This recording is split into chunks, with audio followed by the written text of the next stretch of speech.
Hello, everybody. Welcome back to Geek Warning from the Escape Collective. I'm James Huang here in Boulder, Colorado, and I'm joined today by Dave Rome in Sydney, Australia. Ronan is off to an event today, which you'll hear about soon enough. And Zach is up to his elbows in tubular glue, so he won't be with us today either. Dave, it's just you and me today. How do you feel about that? Yeah, I'm stoked. I think we can do this, James. We've done this long enough.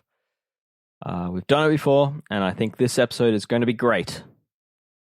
I can feel the excitement just emanating off of my computer screen right now. Well, we definitely have plenty to keep you and I busy today. In the news, we've got some new road and mountain bike wheels to chat about. Bontrager is getting into the clipless pedal game with a little bit more seriousness, it seems. Yet more changes are afoot at Wahoo Fitness. There may finally be some light at the end of the tunnel for Parlee Cycles. And we'll pour one out for a much-loved bike model that's been around pretty much forever, but has now seemingly been discontinued. We've also got some thoughts on staying safe while riding on the road and how that's apparently affecting bike commuting rates, at least in the U.S. And Dave's been obsessing about spares. Interesting. And finally, we'll wrap up with a little PSA that may save you some headache and some money down the road. Wow, what a tease. How about that, huh? Mm-hmm. So good at not quite revealing the whole story yet. Anyway. All right, first up in the news, DT Swiss recently unveiled a new range of Aero aluminum wheels that they're billing as Aero for all options, given their relatively low cost. We've got 4 models in total, built around 2 new rims, one for the road with a 20 mil internal width and a 24 mil external width. The other one aimed at endurance road bikes with a 22 millimeter internal width and 26 mil external width. Both of those are 30 mils deep. They are paired to one of 2 hub sets, one based on the 350, I believe, with DT Swiss's 36-tooth star ratchet driver. The other one based on the 370 with an 18-tooth ratchet LN star ratchet, basically a star ratchet driver. And all with either DT Swiss's Aero Comp or Aero Comp Wide bladed stainless steel spokes and hidden nipples for the 2 road models. The weights aren't amazing, but they're pretty reasonable. Start at just over 1,700 grams for the AR 1600 Spline 30, and then going up to 1,837 grams for the E1800 Spline 30. So confusing with the names. But it's the prices that I'm really happy about. So they start at just 542 US or 410 pounds sterling, 430 euros. And that's for a pair. And then they top out at $757 US, 570 pounds or 600 euros. And assuming these are kind of up to snuff with what we expect from DT Swiss in terms of quality and component quality, they look pretty good. Dave, what do you think? What can you explain the naming? We've got the AR, we've got an A, we've got an ER, and we've got an E. Is the E the endurance and the A is the Aero? Okay, that makes sense. All right. So it's a little more confusing to me why, like, the difference between the AR and the A.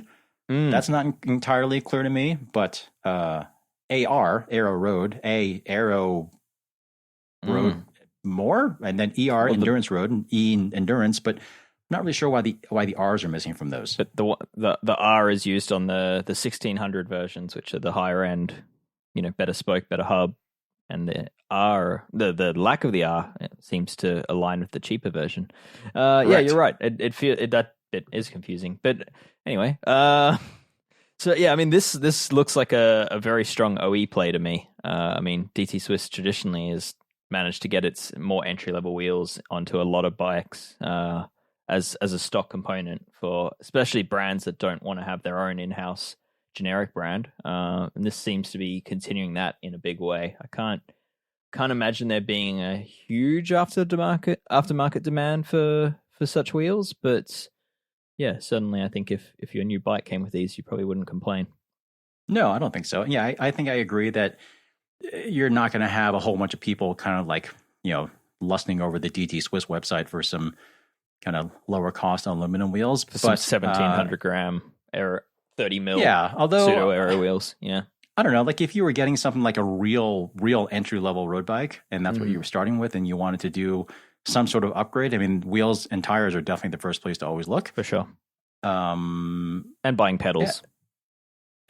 Yeah. And buying pedals are generally helpful when you're trying to ride a bike that doesn't come with pedals. Yeah. I think with all the attention paid to higher end carbon wheels, we talked about how carbon wheels are coming down in price, but they're still usually like $1,500 US. So they're still hardly inexpensive. So the fact that these come in at roughly a third to half of that price, and sure, they're heavier, but I think these would be probably pretty good. The rims, they have sleeve joints, so they're not welded. The rim weights are not amazing. They're 535 grams for the narrower road rim and 565 for the endurance road. And then I guess DT Swiss is saying that these are more Aero than like Hunt's comparable Aero SL aluminum wheel. And they quoted another Mavic wheel that I can't remember the model off the top of my head. So there is supposedly some actual Aero advantage to these compared to some of the other aluminum stuff out there. People who are big on the whole, the 105% rule as far as the tire width versus rim width thing, are not going to be super stoked to see that these are relatively narrow externally. But all things considered, I think if you're in the budget for an aluminum wheel, that's probably not going to be like the absolute most important thing for you anyway.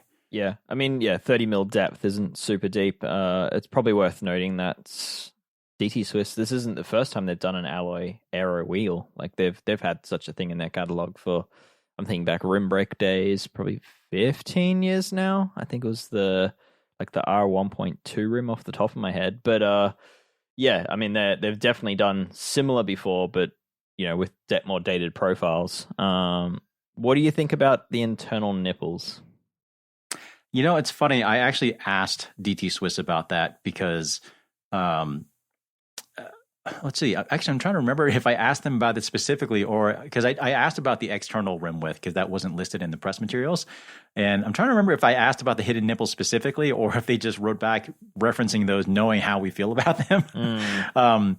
But DT Swiss's position on the internal nipples for the two road models are that their build quality is such and that their de-stressing process is such that unless you basically were to just like smash into something, these wheels shouldn't actually need to be trued. And in their defense, I guess I will say that for wheels that I have tested, ridden, built, whatever, that have gone through good de-stressing processes, it is actually generally true that you probably don't have to do a whole lot to them. Yeah, and especially now with disc brakes, you sort of, you can tolerate a millimeter or so run out at the rim without really any negative effects on the bike. So there is that tolerance. Fair enough. I think, for when you do need to adjust them, that's going to be more annoying, but perhaps not a total deal breaker. Yeah, so these look pretty interesting to me. Like you said, probably is an OE play. Maybe not. I don't know.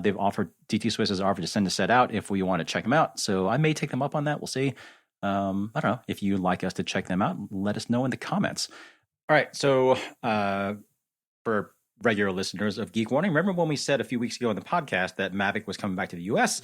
Well, I followed up with that with the official announcement and some additional information from the folks at the newly formed Mavic North America in a written article on Escape Collective a couple weeks ago. And one thing they said that really stood out to me was that this supposedly wasn't the Mavic of yesteryear, which is interesting.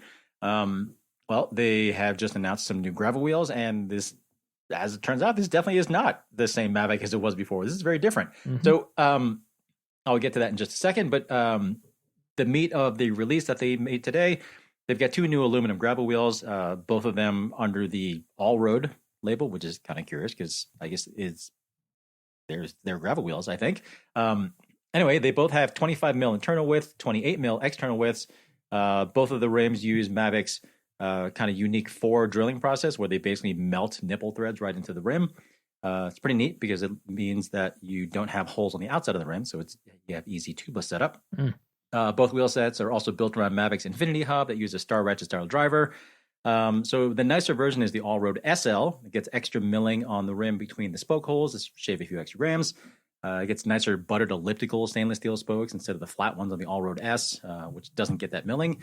The claim weights are pretty good. The all-road SL, it's 1655 for the set, and then the all-road S is claimed to be 1790. So not crazy light, but Mavic usually goes for kind of lower inertia instead of lower static weight, and if memory serves, that usually kind of holds up. Those wheels usually feel lighter than they are.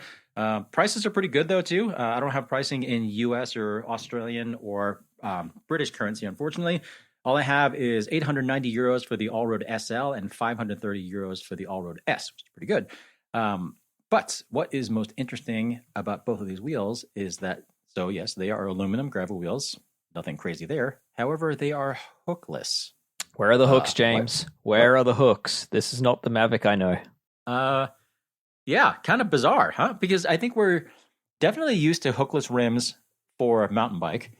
We are becoming more accustomed to hookless rims for carbon road wheels now. And a lot of that is driven by the fact that you can get substantially lower production costs, essentially. You get lower scrap rates because the wheels are coming out more consistent. You can use metal tooling. And yes, there are some other claimed benefits. But fundamentally, yeah, it returns to cost of manufacture. Yeah. Yeah, but you don't really have that with aluminum rims, however, because aluminum rims, they come out as straight extrusions out of a die, and you can basically make that extrusion almost whatever shape you want. And adding hooks, as far as I can tell, doesn't add anything to the cost. No, I mean that's certainly the what we'd heard from industry members in the past is about whether hookless would come down to lower price points was that it doesn't really need to on aluminium wheels because, yeah, as you say, that extrusion, it's basically like making a sausage of the rim profile, right? And then they make it into a hoop and they either weld it or pin it or sleeve it at as the hoop comes together. I mean that's kind of as simple as it is to oversimplifying it, but that's basically how an aluminium rim is made. That is basically right, though. It's sort of like when you were making like Play-Doh spaghetti back in the day when you were a kid, right? So yeah, I have not had a chance to talk to Mavic about this. This just came through a few hours ago. I mean, this clearly is a conscious decision by them to make these hookless because they very easily could have made them hooked. Yeah, I'm not really sure what to think here because a lot of times you get information for hookless rims talking about how you can make the rim a lot stronger because the hooks, like that straight wall, can be made pretty thick. And then you've got all that wall material to kind of distribute the load and that sort of thing when you hit stuff. But if you caught me earlier, I was kind of wondering if anyone would have caught this when I blitzed through the specs. So yes, 25 mil internal width, 28 mil external width. Those hooks, those walls are not thick. Nope. It's 1.5 millimeter wall. Yeah. So I'm actually really eager to bring some of these in because I want to see if they will actually hold up to impacts. I forgive me, Mavic, I'm a little skeptical here. Yeah, I guess it's this is very fresh news to us on these wheels, and yeah, I guess it's one we'll need to follow up on and find out more and get a better understanding of why. And I guess most surprising to me is of all companies that Mavic has done this because they were there from the beginning of tubeless standards, and they've been the most vocal and the most conservative when it comes to such things. It feels a little outside their wheelhouse to do this. Ah, God, Dave with the puns today. That one wasn't even intended, to be honest. But anyway. But yeah, I totally hear you. This is certainly not something I had on my bingo card. Like I said, the specs are intriguing. I mean, the internal width is definitely very thoroughly modern. Like I said, the weight doesn't blow me away, but again, Mavic wheels historically have kind of felt lighter than they appear on the scale. I'm so intrigued, and I do have a soft spot for rims that don't have drillings in the outer wall. Absolutely love that. But especially where I am for the gravel that I have out here, there's just a lot of sharp rocks. We tend to hit stuff pretty hard. Not really sure how this is going to go. And then particularly given what Mavic had told me in that written article on Escape Collective, where they were sounding pretty conservative as far as their kind of crash replacement, ride damage sort of policy. 1.5 mil aluminum hookless sidewall seems, well, a little scary, but I guess I'll find out soon enough. Yeah, to be continued. I'll put in my request and we'll keep you posted. All right. Dave, what's happening on the mountain bike side at Zipp? Because they've got some new wheels too. They've been playing around in the mountain bike game for some time now, but with a pretty heavy like trail enduro style wheel. And more recently, we've spotted some what look to be very lightweight cross country wheels out and about in Lifetime Grand Prix and other events. And they've finally released those. So the Zipp 10 High Top, and it's a cross country wheel set. There's two versions, two different price points. There's the SW, which is the top end version. You're looking at a 1,325 gram wheel set for that. Or there's the S version at a somewhat heavier 1,495 grams claimed for the pair. And they're using the exact same rim, so it's a hookless carbon rim, minuscule 21 millimeter depth, with a 30 mil internal width and 37.7 mil external width. So some pretty thick beads on the side of those rims to fend off some rock strikes, which seems good. But the big claims for this is compliance. So not stiffer, not claiming to be the lightest out there, but claiming to be smoother, which I kind of like.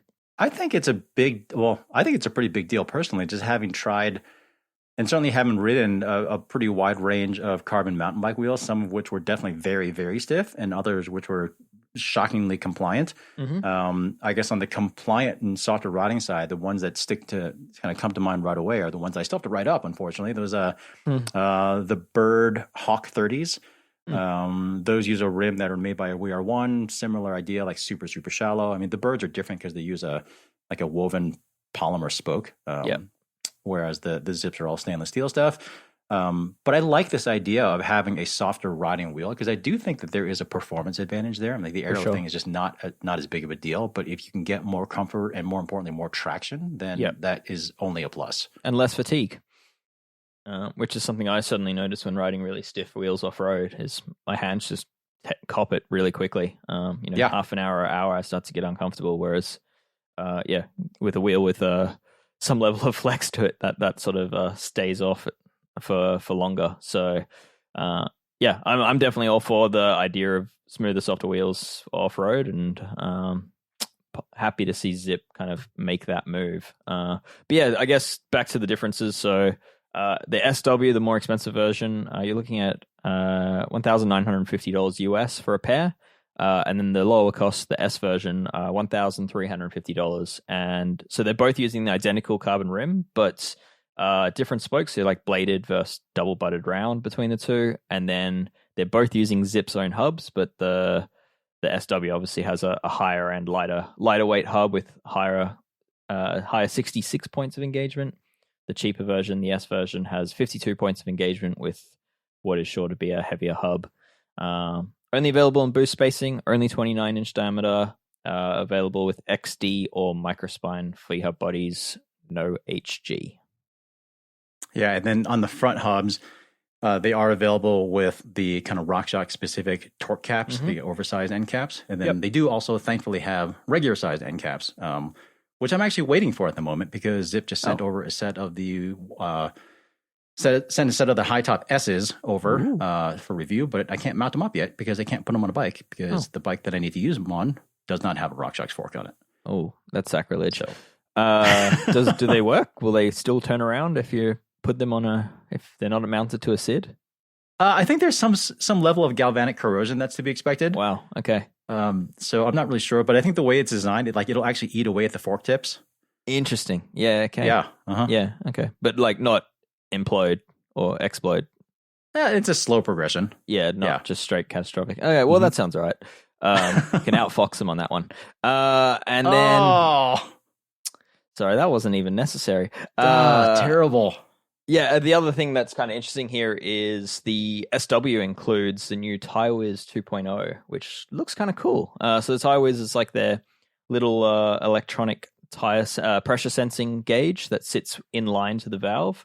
It's actually part of the valve. And yeah, the new 2.0 looks pretty neat. It's kind of got different rubber grommets that are designed to fit with all different various rim shapes and rim heights, and comes with different valve lengths and all that. And what stood out to me is that they're claiming plus or minus 2% accuracy at 0.1 psi increments, which sounds very, very accurate. It does sound very accurate. Interestingly enough, so the original tire whiz, unless you got the one that was built into their kind of more enduro focused rim. Yep. The original tire whiz was a little ungainly because it replaced, it basically threaded onto the oppressive valve stem, and depending on what sort of valve stem you had on there, it just ended up being real long. I actually have been using them on my fat bike for the last few seasons. Interesting. Mainly because you're typically running like very, very low single digit PSIs, and actually was pretty helpful for me to see that level of resolution. But I mean, I feel like I like the idea, the concept that this sort of thing is out there. Yep. I'm not sure how much I see the need for it. I think it's neat that they're included with the SW wheels. Yeah. I'm not sure how much appeal there is for just kind of everyday wheels in general. I will say that if there is that level of accuracy, that it is nice to see, because virtually every pump that's out there with an analog gauge is not going to offer the sort of pressure resolution that a lot of kind of more experienced mountain bikers might want to see in their in their tire setup. It's one of the reasons I use a digital gauge or a pump with a digital gauge on my setups. And Zipp also says that you basically have like a visual alarm essentially for when you're below a certain window for pressure. I mean, I still check my pressure before every ride, which might seem like overkill to some people, but I think it's pretty valuable to do. I don't know, kind of a neat add-on. Yeah, and yeah, $120 US for a pair of them if you want them onto your wheels. Yeah, I mean there's a place for this, and certainly for people that are love to experiment with pressures as they ride, and especially if you don't want to carry a gauge with you and you can continuously drop your pressures while you're riding. I think it's valuable, but personally, it's not something I'd use long term. Mounted to my bike, it's probably something I'd more use as to dial in a new wheel setup or something like that, and then right. Get rid of them. But they're kind of integral part of the valve stem, so you actually have to replace your tubeless valves in order to swap them in and out. So yeah, it's not the easiest thing just to rip off your bike once you're done with them. I mean, at least you don't have to retape the rims and stuff like that. So it could be worse. No. But yeah, like again, pretty neat that they're included in the SWs. Not sure how many takers there will be for adding them onto their existing wheels, but we'll find out. On Zipp, they've quietly added some weight to their road wheels. Oh, interesting. Do we know why? Officially, they've said to increase durability and stiffness of the rim. And I've now asked twice for what that means and why and how. No answer on that, but which leads me to assume bad things. But yeah, so basically all the hookless road wheels, like the 404, the 454, the 353 NSW, quite a few of the models have gained, say, 50 to 70 grams across the pair of them. So it's not an insignificant weight figure, and it's in some cases taken their wheels from being incredibly weight competitive to just being kind of average, because that's how close a lot of the competition is. But yeah, they've quietly done it, and yeah, if you look at their website, it's sort of all the claimed weights are bumped up, and the increased durability. I can imagine, when you think about rim durability, you've either got like the durability under spoke tension, spokes pulling out the rim, or you've got like rim strike durability. So I mean, it's got to be one of those two, I would imagine.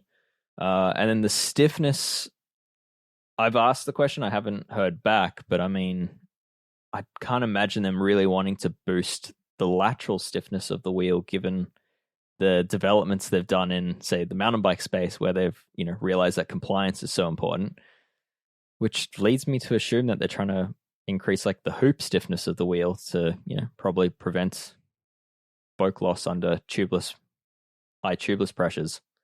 So, but now I'm just assuming and speculating because I don't have the information available. So anyway.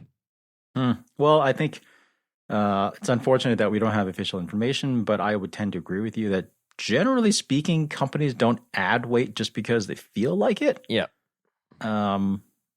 Yeah, it's not a huge amount of weight to add. Would you say 50 to 70 grams per set? Yeah. Yeah, Depending on the model. not a. It's probably not something that most people will notice, I would say. But yeah, probably a little disappointing if you're looking for a set of wheels that are like at the tippy end of the competitive weight market. Well, I guess we'll just see if we hear from Zipp on what's going on there. Yeah. I'm not expecting to be told exactly why they've increased the weight, but the less information I'm given, the more skeptical I become. So I'll put that there. Yeah. I think you may have just gotten yourself knocked off of the holiday card lid for Zipp, Dave. Perhaps, but to be rectified in a future episode if the information comes to light. Okay, all right. Well, moving away from wheels, Bontrager's had clipless pedals in its range for a really pretty long time, as far as I can remember. But they've always been pretty inexpensive offerings, typically from, I'm not sure what manufacturer was making them for them, be it Wellgo or VP or whoever. But Bontrager now seems to be taking things a little more seriously because they have a new partnership with Look for 5 new mountain bike models. Interestingly enough, they don't really make a big deal of this partnership with Look, and I asked them about it just because I recognize the binding hardware that's on the pedals, and they did at least confirm that these are developed with Look, so that was nice to hear. We got 3 new cross-country models, the Covey Pro, the Covey Elite, and the Covey Comp, and then 2 trail models, the Line Elite and the Line Comp. All of them use the same chromoly spindles, double row ball bearings. They all use binding mechanisms that are made by Look. And the only real differences are the body materials. So the Covey Pro uses a composite body with bolt-on metal pads, and then the mid-range models use forged aluminum bodies. Entry-level ones use cast aluminum bodies, and then weights are pretty good, like 336 grams to 383 grams for the per set of the Coveys, depending on which model. 430 to 450 for the 2 lines. And then the pricing is what is kind of drawing my attention here a little bit, because the top end Covey Pro is 150 US. Puts it kind of in between a Shimano XT and XTR in terms of cost and weight. And then the Covey comps are about the same price and weight as the kind of the Shimano M520, that this stalwart indestructible clipless pedal at the bargain price. Same story with lines, weights in between XT and XTR Trail, less expensive though at about 75 to 110 US. Dave, what do you think is Trek's motivation here for even bothering to do this? I think it's certainly related to their vertically integrated retail network. So they own a lot of their own bike shops, and the more products they can offer and produce themselves, the more profit they get. So I think that's a very skeptical view, and it probably sounds a little harsh than it needs to be, but yeah, I think that's the reason why they have their own pedals. And rather than just selling every customer that buys a Trek onto Shimano pedals, they can now sell them onto their own pedal, which inevitably has a higher margin in it for them. That said, I think the product is going to be just fine and is going to be, they've done their research and they've come up with a product that is competitive. So I don't think it's, it's not dishonest for them to make more money here, as long as they're still producing a good product for everyone. And I've been running some Look mountain bike pedals for a little over a year now, and they're perfectly fine. Like directly compared to a Shimano, I'd probably still pick the Shimano, just because traditionally speaking, the equivalent weight Shimano pedal is cheaper and more easily serviced from my point of view. But other than that, I mean, the performance between the two is quite comparable. And if anything, the Look kind of has a nicer platform feel with the shoe. Yeah, I would agree with that. They seem to have essentially it's like a slightly wider platform in general, like a little bit more shoe support, which I've always liked, especially on the cross country pedal. Yeah. So yeah, I mean, it looks like a good product. Whether it's a better product than what's already out there remains to be seen, but I'm sure whoever gets them will be happy with them. I'm honestly a little bit surprised that they didn't do, given how much they go super high end with a lot of their other stuff. I'm a little surprised that we didn't see like a Covey RSL with like a titanium spindle or something like that, because I feel like that at that point would be kind of more of a distinguishing feature. because for cross country pedals, at least I feel like XTR is widely considered to be more or less just about the best you can get in terms of overall durability and performance and stuff like that. And then there are some aftermarket options for titanium spindles for XTRs, which at least for lighter riders anyway. It would have been I would have been really curious to see a Covey RSL go a little bit above in cost, lower in weight, just have something that stands apart. Yeah, I could kind of understand why they don't do it from, I mean, the cost point of view, but also from the point of view of like then having to, well, not only that, but then having to like educate your staff across all your dealer network internationally that like you can sell all these pedals to everyone, but then this top end, most expensive version is only for people under like 90 kilograms. And that matters because, you go above that weight and you start to run the ball bearing through the titanium spindle, like every other titanium spindle pedal that grooves out eventually. So yeah, it's, I don't know. I kind of understand them just trying to keep the line simpler in that sense. Yeah. Fair. I mean, there's this no is Trek we're talking about. Yeah. So, but who knows? Maybe there's other reasons behind that. But yeah, I'm not totally against that. And I'd imagine Trek dealers would probably still sell you a pair of XTR pedals or a Crank Brothers 11 or something like that if you want something crazy light.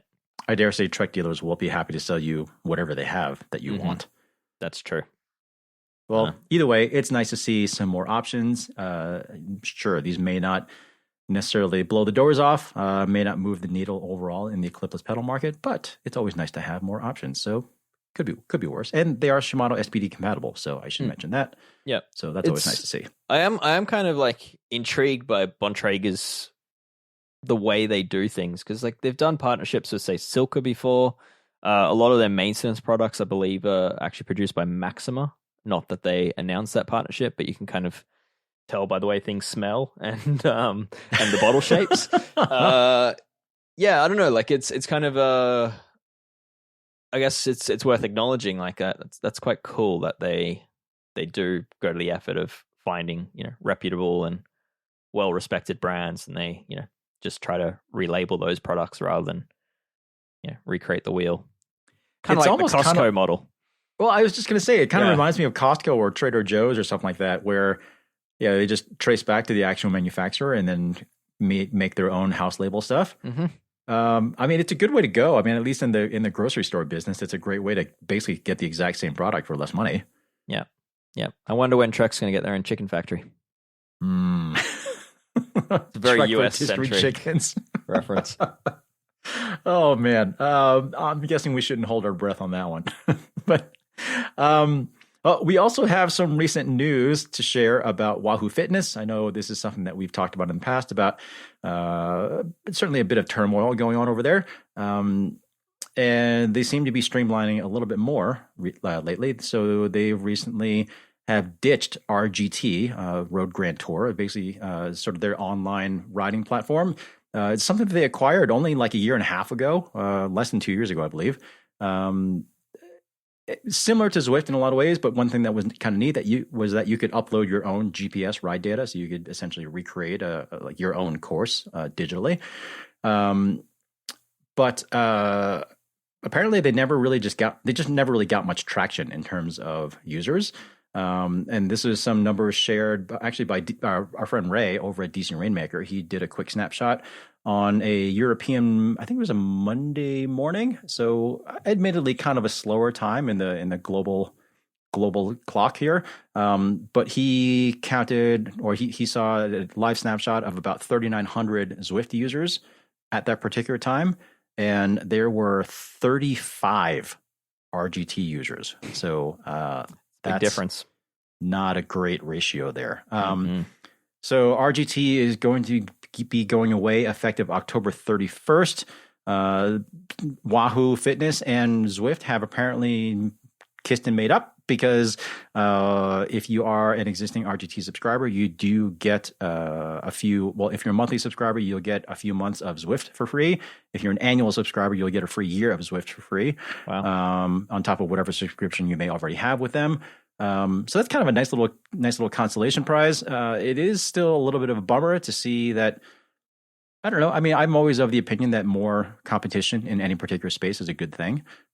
So it's a little disappointing to see that there's some more consolidation going on in online trading platforms. But that said, Zwift is pretty good. And if this means that Wahoo can concentrate on the stuff that it really historically had done well and can go back to doing that stuff well, then I think this is a good move. It does seem like the schoolyard fight is over.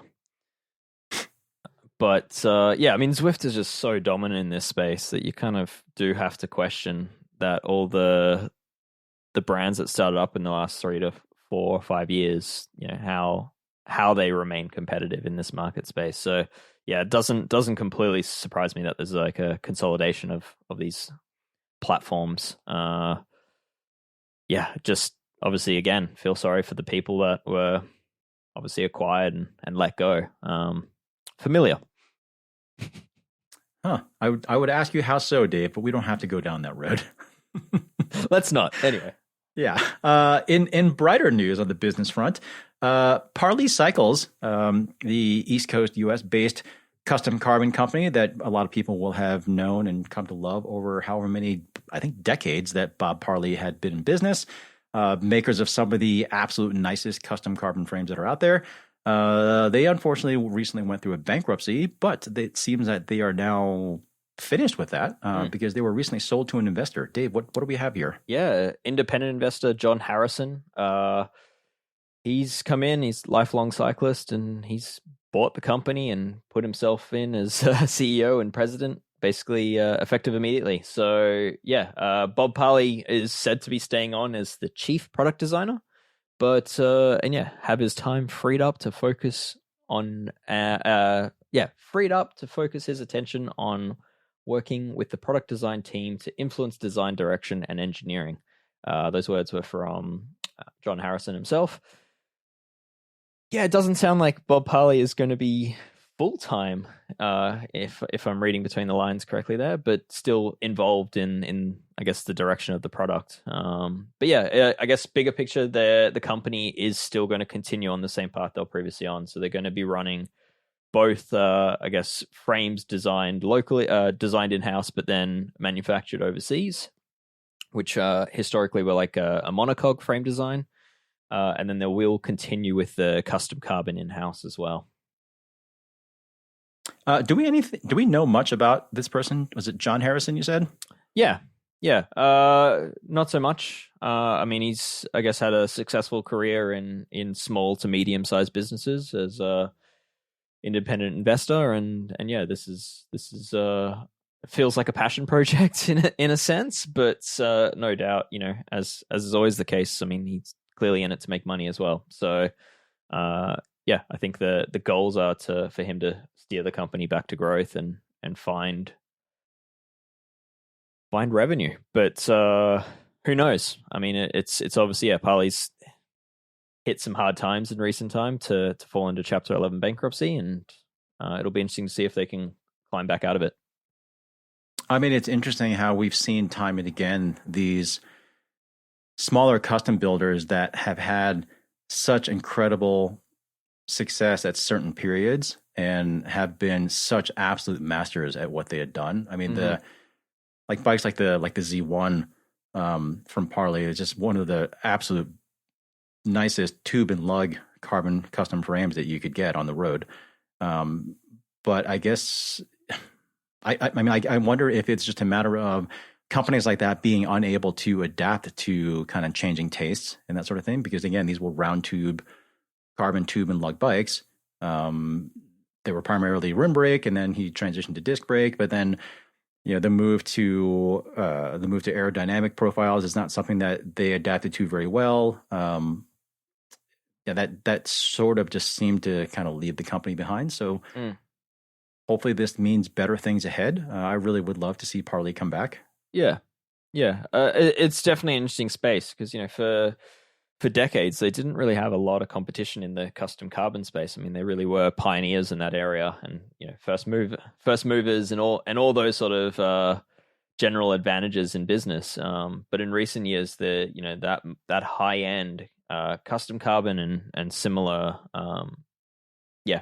or just high end carbon market has gotten quite quite saturated. I mean, you've got Envy playing in it. There's Argonaut. There's countless of other brands in this space. So it will be interesting to see how Parlee manage to find their own niche and find their own strength again, and what they come up with. I mean, they've teased that there's big product developments coming for 2024 and 2025, but yeah, it remains to be seen what those are. But yeah, just to confirm, they have John Harrison did confirm that they're going to remain focused on the drop bar segment, so road and gravel bikes, and that they will continue to support and look after pre-existing Parlee customers. So they're going to carry all spares and look after the warranties on all that. So it really is like the Parlee company just is back and continuing. It's not like he's bought the trademark and is starting fresh. It's basically hitting the go button on the previous company.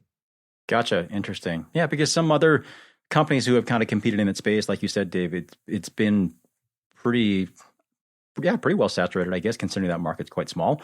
But like you've got your Matt Applemans and your Nick Crumptons, and like those two outfits seem like from what I can tell anyway, they seem like they're still doing okay. But also for the most part, they've never really tried to be very big. I mean, both of those are essentially one-person outfits that are catering to a very high-end market. So it seems like they can. It seems like they're quite happy to deal with smaller volumes, whereas Parlee was trying to grow into, like you said, Asian-made models and stuff like that too. It just didn't go so well. So fingers crossed for Parlee. We'll see how things go. Yep. And yeah, it'll be interesting to see what happens with all this new product development. So we'll find out. For sure.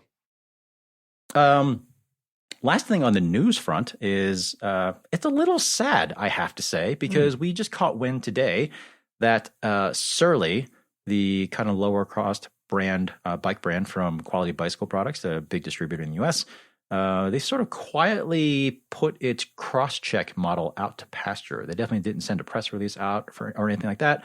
But the Crosscheck has now been moved into the legacy portion of the website. It's no longer a current model. And yeah, it's definitely a little bit sad. This thing has been around for well over 20 years. I believe it was introduced in 1999. And it was so far ahead of its time. We were digging into this a little bit before we started recording. It had stated clearance for 700 by 45 millimeter tires. And that's with fenders. And this, keep in mind, this was back in 1999. This was 24 years ago. Well before the whole gravel craze. It was basically billed as a super inexpensive cyclocross bike that you could also just use for more. It was essentially billed for people who wanted to race cross, but also wanted a bike that was just a lot more useful than just a cross bike. Pretty heavy. The Crosscheck has never been a light bike. Steel frame, steel fork. Like every Surly. Yeah. The first generation would even use a 1-inch front end, and then it got upgraded to an 1.1 later, like the next year or something. They Surly introduced the Crosscheck as their first complete model in 2000, and it's just sort of carried on forever since then. It's got plenty of mounts. Surly, I don't know how many sizes they offered it in for the last year, but at least at one point, the Crosscheck was offered in 10 sizes, which just blows my mind. Yeah. Tons of mounts, like rack and fenders, like tons of bottles, accessories, whatever. You could basically do whatever you wanted on a Crosscheck. Yeah. I mean, it was like one of the early day monster cross kind of bikes that then led itself into being the sort of bike that people adapted into whatever bike packing adventure or long distance gravel race or whatever it was that they wanted to do, or commuter. I mean, it's just such a versatile platform, and it kind of feels like no Crosscheck was probably, no one Crosscheck was probably ever left the same way, right? Like its owner always customized it in some regard, and it just had so much versatility in it. So yeah, I think bike geeks and bike dorks around the world are probably pouring one out at the moment, because I'm sure many of them over their careers and progressions into being bigger nerds have had one of these models at one point. So, but yeah, it's sort of it's interesting, seeing QBP also getting rid of the All City brand in recent time, and now sort of removing such an iconic model out of the Surly range. It does feel like they're going through a bit of a downsizing or a trimming a trimming of the range. So yeah, I mean, looking at Surly range, there's not an obvious direct replacement for the Crosscheck, at least not at the moment. They've got a couple of drop bar bikes that kind of circle similarly at the more road end of things to what the Crosscheck could do. And then there's like the long haul trucker disc, which is Surly's dedicated touring bike, which is obviously at the touring side of things, but yeah, not quite like that do it all gravelly cyclocross, whatever you want to do with it bike. That seems to be better served in the salsa range of bikes at the moment. I guess the one thing that is nice about the Crosstrek having been around for so long is if you missed your opportunity to get a Crosstrek new, one upside of these things being so heavy is that they were also basically indestructible. So if you were to find one used, it's probably fine. Yep. So yeah, I think there's quite a few Crosstreks out there that have had the hands of frame builders involved at some point, maybe cut up and had couplers put into them, or cut up and turned into a tall bike. I've seen a few and all sorts of weird stuff. But yeah, I'm sure there's many thousands others that are untouched and probably still with original paint that you could pick up for a steal, pun intended. Oh, God. Dave, I know you sent me an article ages ago talking about how people who frequently tossed out puns like that had like higher intelligence, something like it was something along those lines. Yeah, I dispute that, but yeah. Well, I will say that you're far quicker with the puns than I am, so I'll just leave it at that. Yeah. All right, well, let's wrap up the news today, because I know that we have definitely gone pretty long with news in previous episodes recently, just because there's been a whole lot to talk about. So our list of things that have been on our mind has just been growing longer and longer. So it's time that we get through some of those. So Dave, you want to start with one? Like, what is this you're saying about thinking too much about what spares you carry and don't use? I think just generally, I think too much. I mean, there's this thing going around in general, just period. There's this thing going around on TikTok, and I'm not even on TikTok. I've just heard the secondhand, but there's a thing going around about like people asking men how often they think about the Roman Empire, and the answer is apparently quite surprising. I personally don't think about the Roman Empire that often. I think about spares and how I carry them on my bicycle far more. And yeah, a new bike always brings a new challenge of what spares do I need on this bike and how do I carry them? So yeah, just having got that e-mountain bike recently, it was it's on my mind as to what because I don't like riding with backpacks, so I always try to put my spares on the bike. And so yeah, I've been busy trying to like 3D print kind of adapters to let me carry CO2 as a real emergency backup. Probably use some kind of backcountry research strap to hold a tube, but then like it's a mullet wheel, so then I was like, I have to go back to a butyl tube because a TPU tube doesn't really extend so well between a 650B and a 29-inch wheel. Just lots to think about, James. There's always lots to think about. Well, let me ask you this, because you clearly have been thinking about this since you bought that. Well, since you even thought about buying that bike that you bought. What is on the list of spares then? So yeah, normally on every bike I try to have a spare tube, a way to inflate the tube. I tend to use CO2 because the times that I actually use that spare tube are very, very, very rare. And then a tubeless plug kit, which is almost always Dynaplug, just because reliable and easy to use. And then, I like to have a multi-tool with like a tire lever and a chain breaker and all the hex keys I need. So on my own mountain bikes, I've traditionally always had in recent time, I've had the 1UP multi-tool in the steerer tube. And I'll probably do that again on this e-bike. I just need to figure out the stem height before I commit to threading my steerer tube for this 1UP tool. Well, it's funny that you mentioned that, Dave, because I kind of went through a similar process when I was outfitting my bike for that Breck Epic mountain bike stage race earlier in the summer. And I did settle on a CO2 inflator and separate plug kit. And I also had one of those Milk It Hasselhoff toolkits that include like the Daysaver multi-tools in there. And I liked how really nice and compact it was, but I actually pulled it off not too long ago because I went back to my kind of trusty 1UP EDC pump, the bigger one, the 100cc one, mainly because I discovered not too long ago that you could replace the tubeless fork kit in that with a Dynaplug. Interesting. Because, of course, and I can't believe you haven't done this yet, but I'm aware of this. Yeah.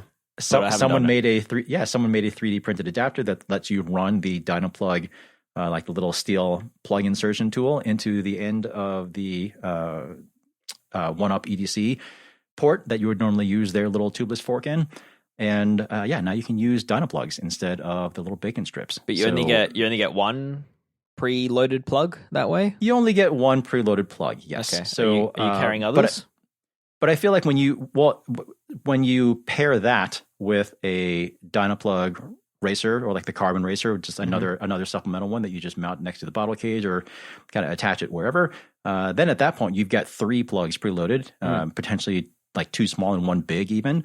Or you could have 5 Dynaplugs preloaded, actually, depending on which plug kit you use. And then at that point, you're pretty much covered for everything, and I just don't really have to think about it, because I feel like you and I differ in the sense that you think about stuff way too much. Yeah. And I have so many things going on that I try to think about less and less all the time. And that is something that lets me think about less, because all I have to do is I do have to remember to transfer the pump back and forth to whatever bike I'm riding. But other than that, as long as I already have a tube strapped to the bike, then at that point, I'm already all set to go. Yeah, those 1UP pumps are the best mini pump for a mountain bike you can get. And the fact that you can stash the multi-tool in them is just genius. But I just don't like having it on the bike. It's just bulky. And I think if my frame had an extra bitten cage mount that allowed me to run like that, the inline mount for that pump, I would be all over that. But yeah, for me, I'm still left stumbling around trying to find how to carry these spares perfectly. But yeah, I don't know, little things like are on my mind. Like, I've always obsessed over how to like carry the CO2 inflator with the CO2 cartridge without like puncturing the CO2 cartridge. So what are they? Blackburn. They make their CO2 cartridge comes with like a really cool little middle adapter that like with a female thread and a male thread and O-rings in it, and it sort of sits between the cartridge and the CO2 inflator and lets you like lock the two together and carry the CO2 inflator on the cartridge with no risk of ever puncturing it. So yeah, at the moment I'm just trying to dial in my dimensions to make a 3D printed version of that and completely rip off their design. Interesting. I feel like we've talked about this before, and I will mention this again because I feel like you clearly haven't done what I've done. But I usually, I definitely also like to keep my inflator heads pre-attached to the CO2 cartridges, but I just install them with blue Loctite. Yeah. It's too easy. Like I said, Dave, too much thought versus trying not to think too much. Yeah. Yeah. All right. All right. Well, switching gears a little bit, as far as what's on my mind, I feel like I've come across a lot lately, a bunch of Instagram posts and just kind of social media chattering and Discord member discussions about road safety. Part of it is just, I feel like we are just constantly bombarded by people that we know getting hit by drivers. And it's always just super troubling. And I certainly am not going to suggest at all that this is the fault of the people riding the bikes. I mean, of course it always could be, but usually it doesn't seem to be the case. But I posted on my Instagram page not too long ago, just sort of my sort of overall rule that I always keep in mind when I'm riding on the road. And that's always, it sounds kind of crass, but basically I just assume that every single driver that I see out there is blind and stupid. It's like I said, it's a little bit crude, but it works in my head because it just sort of always kind of drills into my head to assume the worst out of anyone that I see behind the wheel of a car. And someone actually mentioned to me that that is actually one of the primary rules that you are taught for motorcycle safety by the various motorcycle safety foundations. And they don't use those exact words, mind you, but they do stress to motorcyclists to just always assume that no one sees you. Just assume you are invisible. And I feel like that kind of, it obviously doesn't change the behavior of the person driving the car. But I feel like it does at least prepare you to at least sort of like mentally prepare yourself to expect the worst from someone, like be it someone who's going to turn in front of you or someone who's going to right hook you. It just kind of changes your mindset a little bit. And that's just something I kind of wanted to put out there. Yeah. And to keep yourself out of situations where you're vulnerable to that stuff. Yeah. Because the sad fact of the matter is, like I'd say certainly more often than not, especially now, it is true that drivers don't see you. Some people wrote back and said, like, they assume that drivers are out to kill you, so on and so forth. And I don't like to be quite that cynical, which might be a little surprising because I'm typically pretty cynical. But I don't necessarily want to believe that the majority of drivers out there are actually actively trying to harm you. But if you do assume that they just don't see you and they're real dumb, then you can at least prepare for some of the things that they might do, because they often will. Yeah, I mean, this is certainly the way I ride, and I encourage everyone else to ride this way. But what I've seen firsthand and through some friends I ride with is it's not good for Strava to ride that way. It's a slower way of riding, right? Like for me, like anytime I'm approaching a roundabout, circle, whatever you want to call them, or any sort of intersection, I'm basically on the brakes, making sure that any other car around has acknowledged that I'm there and that I truly have right away. Whereas I ride with other friends and they just assume that the law applies to them and they take the gap that they legally have, but not necessarily actually have, if that makes sense. Right. No, totally. Because it's certainly been said many, many times by a lot of people who are smarter than me that it doesn't really matter who is right or who is, who has been legal or lawful or whatever. Yeah. If you are laying in a hospital bed or dead, worse off. Yeah, it's not a fight you're going to win. No.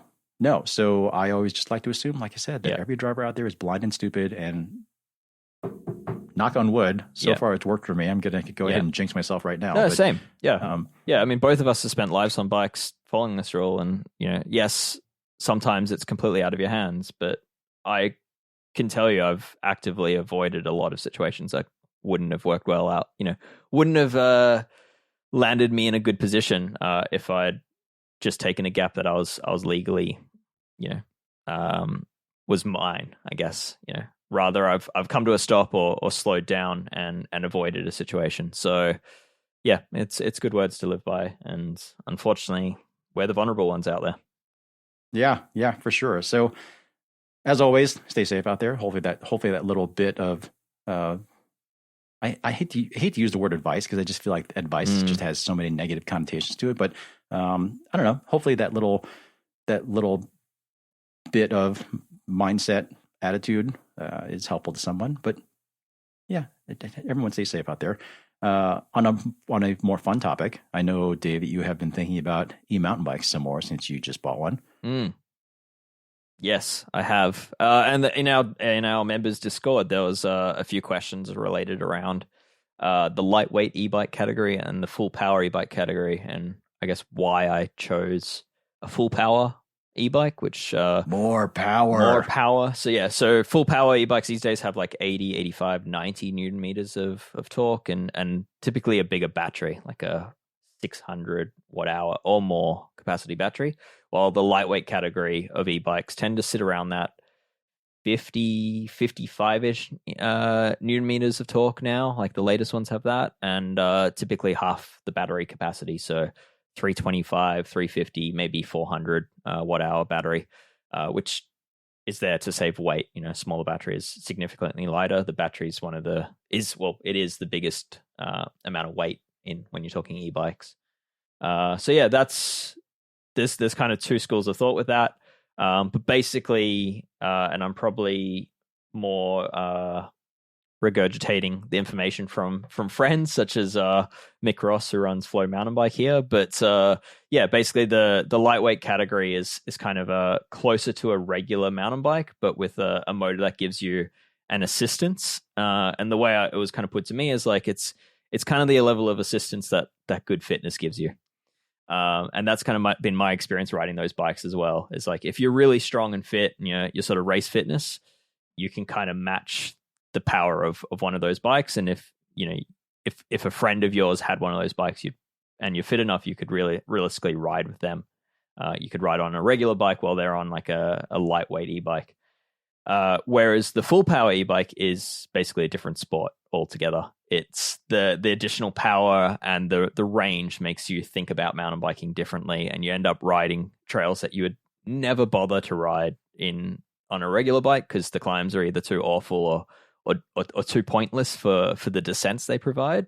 And yeah, you also start looking at climbs or technical sections differently because the e-bike literally will lift you up stuff that you probably wouldn't think about attacking otherwise unless you're Danny McCaskill or some other incredibly talented athlete.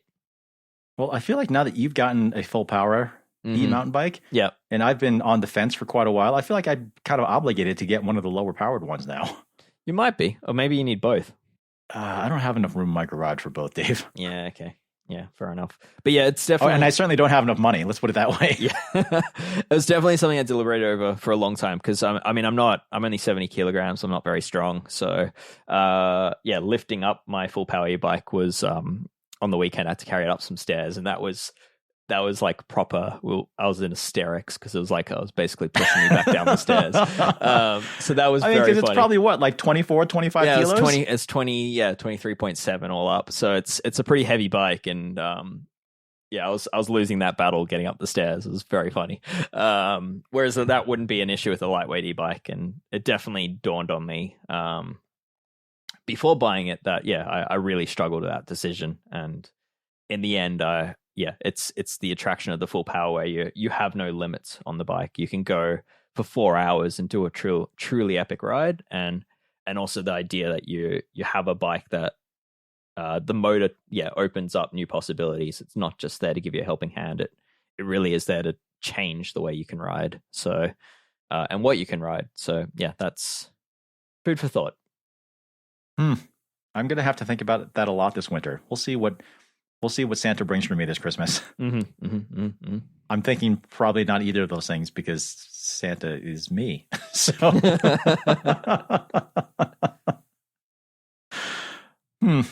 all right then. Well, let's go ahead and finish up with the PSA here, because I think we're going to just take this opportunity to actually wrap this up in under an hour for once. Yeah, I know. Shocking. Dave, I think I think we both had options for this week's PSA, but I think I kind of like yours better. So let's see what you have to say here. Well, I don't know what yours is, so I can't compare. But yeah, I guess it's an overused reminder. It's not necessarily a PSA that'll be fresh to everyone, but just a reminder that there is a big difference between chain lubes in the market, and there are absolutely good chain lubes and there are absolutely bad chain lubes that you can buy. And while it seems for people that haven't read up on this, that it seems like, what's the difference? One will be cleaner, one will be dirtier, or one smells like strawberries and one doesn't. The reality is that you can see 2 to 3 times the difference in the durability of your entire drivetrain, and you're talking about hundreds and hundreds of dollars in running cost difference between picking a bad chain lube and a good chain lube. So fundamentally, your chain on a road bike shouldn't be dying in less than 3,000 kilometers. You really should be able to get 4, 5, 6,000, or if you're on the really good chain lube, more than 10,000 kilometers out of a chain, which then means your cassette and chain rings are lasting 2 to 3 times that. So yeah, I think that's the PSA, is do some research. Zero Friction Cycling is a fantastic resource for what chain lubes go the distance and don't wear out your drivetrain. And yeah, I'd go to Zero Friction Cycling, try find a brief report from him, because wow, he can write. And he makes you look concise, Dave. Oh God, sorry, Adam. We love you. I know you're listening. But yeah, it's not everyone has a month to find out what chain lube is best. Hopefully, I will work with Adam at some point and try to come up with a more concise version of his content that sort of explains which chain lube to pick and when. But yeah, fundamentally, there's a lot of what you call wet chain lubes out there, which are more oil-based chain lubes, which are just going to eat through your drivetrain as soon as you get them dirty, and they require a huge amount of ongoing maintenance to get any decent durability out of. So yeah, do some research, find a chain lube that works. It doesn't have to be an expensive chain lube. It just needs to be better than the one most people use. And I think that is something that is important to stress, just the fact that so much of the discussion with chain lubes over the last few years has been about saving watts and efficiency, which is always nice from a performance standpoint if that's what you're after. But I would say the vast majority of people out there certainly care more about the longevity of their stuff and certainly reducing the cost of what is already a very expensive hobby and sport. And that I think is certain. I'm happy to hear that that's what you're stressing here, because most people just like they're not going to care about a couple of watts here and there. It's just insignificant. But if you were to tell someone that running a better chain lube could save them like $500 a year, that's real money. Yeah, components are very expensive at the moment. And yeah, if anyone's wondering like why I'm not just mentioning my favorite chain lube and why I'm not saying which one just to buy, it's because that answer does depend on where you live and how you ride and how frequently you want to re-lube your chain and what level of maintenance you want to do. So yeah, like the absolute best durability you'll get is through the crockpot way of using hot melt wax, but that's not for everyone. And it takes a very different approach to preparation and to ongoing, removing the chain. And it's certainly not everyone wants to be taking a chain off a bike to apply lubricant. Generally speaking, I'm a big fan of wax-based chain lubes, but again, people that live in incredibly wet and damp areas might prefer a more an oil-based chain lube, and there's great options there too. Yep. But either way, like you said, do some research, do a little bit of reading. Don't just assume that whatever you got on yourself is the best thing for you. And personally, I like to try to think less when I can. I also like to do less maintenance when I can because I don't have enough time in the day to do the stuff that I want to do already. Yep. And I certainly don't want to be spending my time cleaning my drivetrain or replacing drivetrain components. Indeed not. Although to be fair, in our line of work, James, when the chain needs re-lubing, we tend to just grab a different bike, right? Not my personal bikes, though. I mean, like my personal bikes, I still got to keep them up and running. Squeak because I always forget to lube to re-wax them. I feel like you just created your whole argument there, Dave. Anyway, sorry. All right, we're going to go ahead and wrap up this episode of Geek Warning. As always, just a quick reminder that Geek Warning is sponsored and is paid for by our members and their membership dues. We do have monthly and annual options to be a member. We also have lower cost options to be just a reader if you don't want to be part of our members only Discord channel, or if you don't want to participate in the comment section, that is just fine. But all of this is directly funded by you. We don't have any ads or anything right now. So if you want some more of Geek Warning, that is something to keep in mind. And we are also about to kick off members-only Geek Warning podcast. So the regular weekly show will still remain free for everyone to hear, but we will have a lot of special episodes, a lot of deep dives, a lot of Ask a Wrench episodes, a lot of key interviews with some nice industry people that we talk to every now and then. All that stuff will go into the members-only channel, so that is something to keep in mind. And also, and since he's not here to do it himself, we're going to go ahead and give Ronan a little plug for his new podcast called Performance Process, or Process, as he would say it. He is going to be looking at all the nitty-gritty performance details that make people go faster, be it in terms of gear or training or what have you. He's got some interesting discussions as far as people trying to break the hour records and those sorts of things, little Aero tweaks here and there.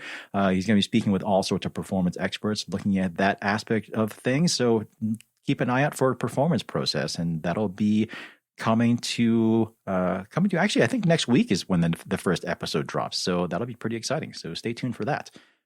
All right. So with that said, if you still are not down to become a member or reader, that is also just fine. We'll be a little sad, but please head over to iTunes and leave us a rating or review, because that does help us out, helps people find Geek Warning. That's very helpful for us. So 5-star ratings only, please. But as we always say, you can write whatever you want in the comments. So have some fun with that one. Yep. So with that, that'll wrap up for this week's episode of Geek Warning. Thanks as always for listening, and we will see you next week. Yes.